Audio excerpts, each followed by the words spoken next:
Hey, what up, everybody? This is Stevie Breach coming to you here today. This is a big day for Global Force Wrestling. The day has finally come where we're starting to find out what Global Force Wrestling is going to be. Honestly, if I can take you back on a timeline of Jeff Jarrett leaving TNA, the rumblings were getting out there that he was going to be getting out there and trying to start a new vision up of trying to start a new wrestling company. He had lost control of the company that he basically sold to the Carters, and it became a pretty big success from what a lot of people thought it was going to be from 2002. I will honestly tell you that here in 2015, I am really surprised that TNA is still in business. And I know there's news coming out like today. TNA is canceling their tour of China, which is not hitting the roster very well. It seems like right now, every time there's an addition, there's a few subtractions to TNA. And I wish them the best. There's so many companies going strong right now that maybe somebody else can move into that number 2 slot. I honestly haven't been into TNA since they've jumped over to Destination America. It seems like it's just too hard to find, is the only complaint that I have to go along with it. But, after WrestleMania 30, it was the day after Jeff Jarrett held a press conference basically saying that the name of his company was going to be Global Force Wrestling, and there would be more news to come. From there, through making connections through New Japan Wrestling, Global Force Wrestling was able to host their very first pay-per-view, which was actually just streaming the Wrestle Kingdom show here in the United States as well as around the world, making the New Japan product worldwide. No real news came out on what the buy rate was, if Jeff Jarrett made money off of that deal, or if it was just something to really get his name out there. I know from there was thoughts of maybe Invasion Attack being the next Global Force pay-per-view, and Jeff Jarrett held off, and it seems that now anybody who wants to watch New Japan is just basically now watching the New Japan World app, and you just put it on your television, and it's only about $8.50 or $9 rounded up a month, and it sure beats having to pay the $40 pay-per-view charge that Wrestle Kingdom was. But then again, you did get American commentary, but I don't know, I can do without. The wrestling is really, really good. From there, Jeff Jarrett announced that he was going to be taking his show on the road. No word on what the show was going to be, but he announced, I believe, 20 dates throughout the summer where Global Force Wrestling would be hosting a television taping, as well as having shows in minor league ballparks around the country.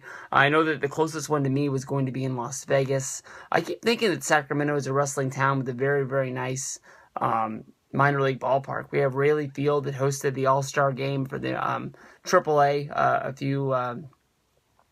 a few years ago, as well as it holds, I think it holds the record for AAA minor league baseball attendance the last few years, and it's hosted the A's. This year the Giants moved in, and I thought that they would come here, but I guess not. But today we finally announced the roster, and as we go over from that, there's a big subtraction to Global Force Wrestling. I think today we saw really what it's going to be, and that's, I wasn't even going to call it a super indie.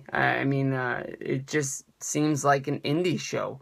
There's guys on this roster that I really love. Right off the top, Bullet Club members, Guns and Gallows, Machine Gun Anderson, and Luke Gallows. They're not the champs right now because they lost to the Kingdom, but they've been two-time New Japan Tag Team Champions over there. They're the host of Talking Shop, one of the best damn podcasts, which is on the MLW network. Make sure you go over and check that out if you haven't done it so far. I really like these guys. I feel like I'm really attached to them from listening to their podcast, which comes out every Saturday.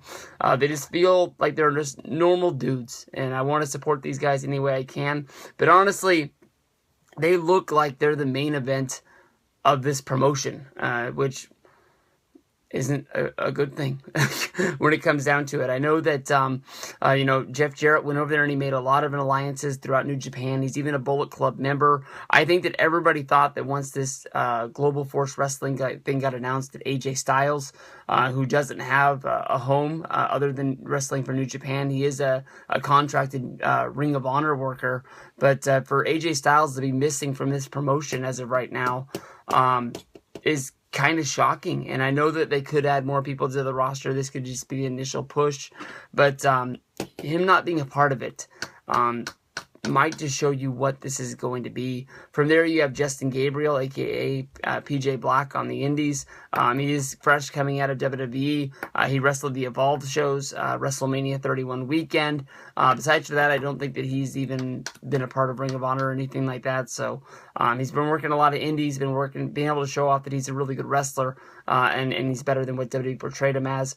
A guy that has been around the block. He does a lot of indies around the United States. Chris Masters, a guy who's been out of WWE since I think about 2011, and CM Punk put it best, is that when WWE gave up on Chris Masters and they let him go, he was actually becoming the best of what we had seen of him in a long time.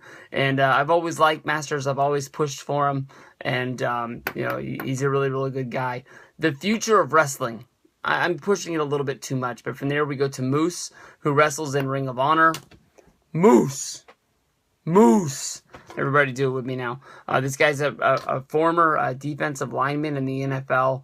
He has a whole lot of upside. Every time I hear about Ring of Honor reviews, people really push about how much improved this guy is getting all the time. And he has the look of a WWE main eventer. He has the look of a star.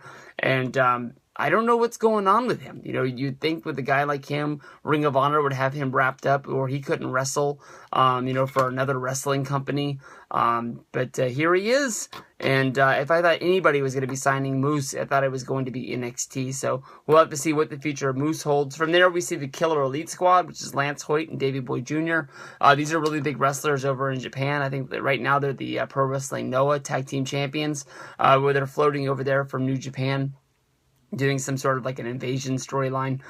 They're a very good tag team over there, and we've seen both of these guys wrestle for WWE. It's been a good long time, since I think at least 2010. I think is when both of these got canned.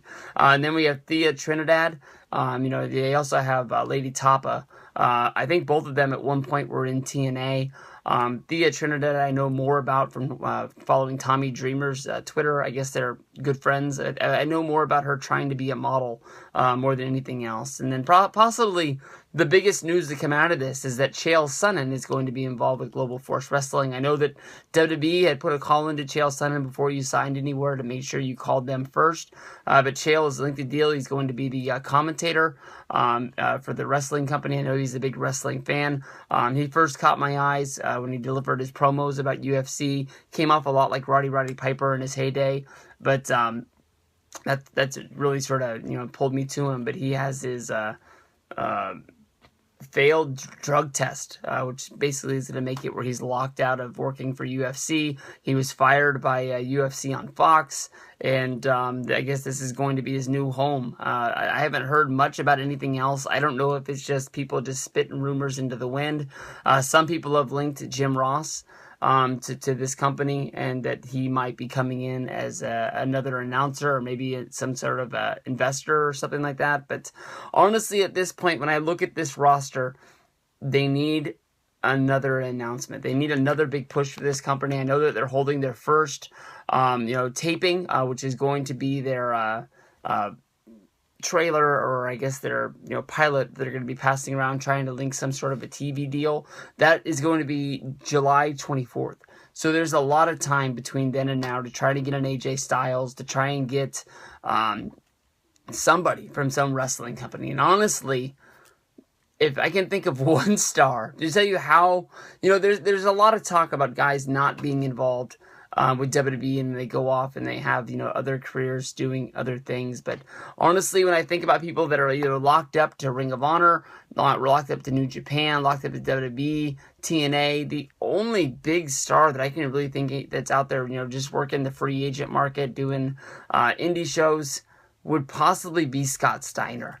And I mean, that's possibly the only person that could go there that wouldn't be linked to anybody else. I don't even think he would make that much of a big bang. This, to me, honestly, if they came to my town, honestly, I'd go see him. And I might come home and say I had a fun time. Definitely the meet and greet might be funner than the show. But we'll have to see. I mean, it just doesn't seem like it's a blow-away roster to me. If anything, I mean, your main event is going to be like Justin Gabriel against Chris Masters, and that's basically going to be in the indie show you go to around the country any given weekend. And I don't know, the announcing Chael Sonnen, is he going to bring people in? Seems like a lot of money to be throwing at a guy to come in and commentate shows that nobody might be watching.